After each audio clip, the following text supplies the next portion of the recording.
Question number 5 है find out the equation of the following graphs from the choices given below. ये है वो graph और ये है वो मल्टीपल चॉइसेस।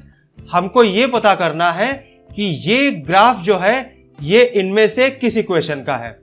बहुत ही सिंपल है। इस ग्राफ पे जो 3 पॉइंट्स दिए गए हैं इनको आप जरा ध्यान से देखिए इसमें ये पहला पॉइंट है -1, x कोऑर्डिनेट है -1 और y कोऑर्डिनेट है 1। दोस्तों जरा ध्यान दीजिए, अगर हम इन कोऑर्डिनेट्स को आपस में ऐड करें तो क्या होगा, यानी -1 + 1 = 0। अब देखिए ये जो पॉइंट है दूसरा पॉइंट 0,0, अगर हम इसके पॉइंट्स को आपस में ऐड करें तो क्या होगा, 0 + 0 = 0। उसी तरीके से अगर हम इसके कोऑर्डिनेट्स आपस में ऐड करें 1 - 1 = 0, तो हम कह सकते हैं कि x + y = 0। ये इस लाइन की इक्वेशन होगी। दैट मीन्स हमारा आंसर होगा x + y = 0। इस लाइन की जो इक्वेशन होगी वो होगी x + y = 0। चलिए आगे बढ़ते हैं, अगला क्वेश्चन देख लेते हैं। अगला जो ग्राफ है वो ये है, इसमें जो पॉइंट्स हैं वो है -1,3, 0,2 और 2,0 और ये हमारी मल्टीपल चॉइसेस हैं। अब हमें ये पता करना है कि इनमें से कौन सी लीनियर इक्वेशन इस ग्राफ की होगी। तो चलिए पता करते हैं। इसमें भी अगर हम x कोऑर्डिनेट और y कोऑर्डिनेट का आपस में रिलेशन निकालें, इसमें आपस में इनको जोड़ दें तो देखिए क्या होता है। सबसे पहले इस पॉइंट को ले लेते हैं, -1 + 3 = 2। अब इस पॉइंट को ले लीजिए, 0 + 2 = 2 और इस पॉइंट को ले लीजिए 2 + 0 = 2। तो हम कह सकते हैं कि x + y = 2। तो इस लाइन की जो इक्वेशन होगी वो होगी x + y = 2। लेकिन x + y = 2 इसमें से कोई भी ऑप्शन नहीं है।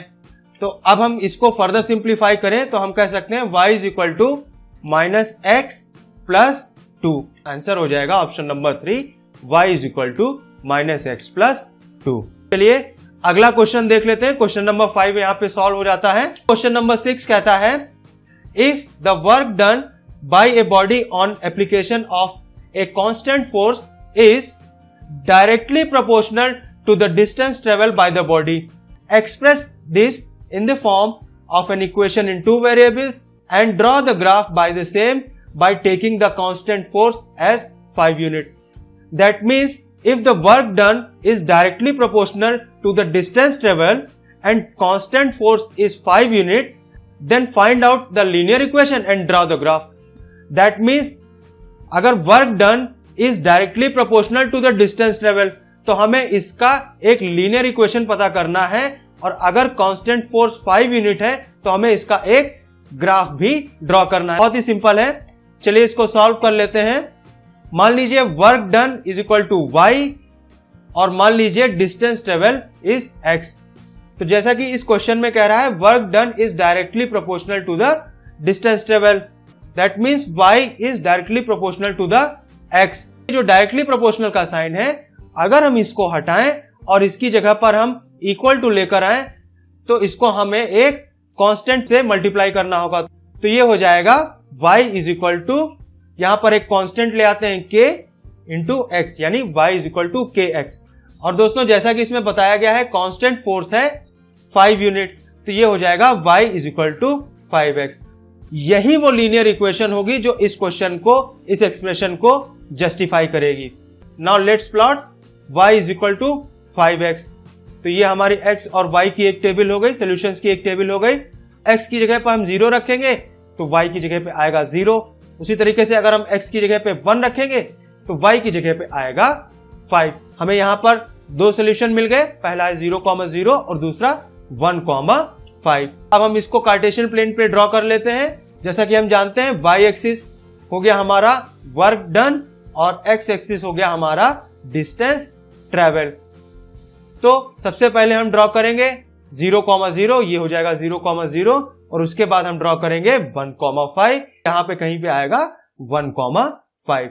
इन दोनों पॉइंट्स को मिला के एक लाइन ड्रॉ करेंगे। ये वो लाइन हो जाएगी। इस लाइन को हम निगेटिव में ड्रॉ नहीं करेंगे क्योंकि डिस्टेंस ट्रेवल और वर्क डन कभी भी निगेटिव में नहीं हो सकता।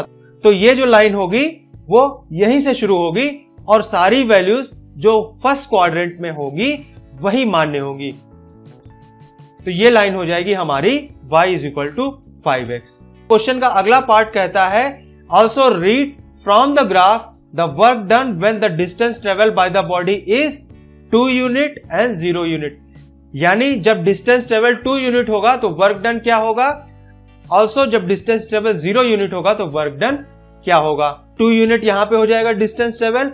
अब यहां से हम y एक्सिस की तरफ चलेंगे, 2 यूनिट ये हो गया। अब y एक्सिस की तरफ देखिए, यहां पर वर्क डन पता कर लीजिए तो ये हो जाएगा 10 यूनिट। इसका आंसर ये हो जाएगा, जैसा कि हम देख सकते हैं, when distance traveled is 2 unit the work done is 10 unit and when distance travel is 0 unit the work done is 0 unit। यहां पे हमारा क्वेश्चन नंबर 6 सॉल्व हो जाता है।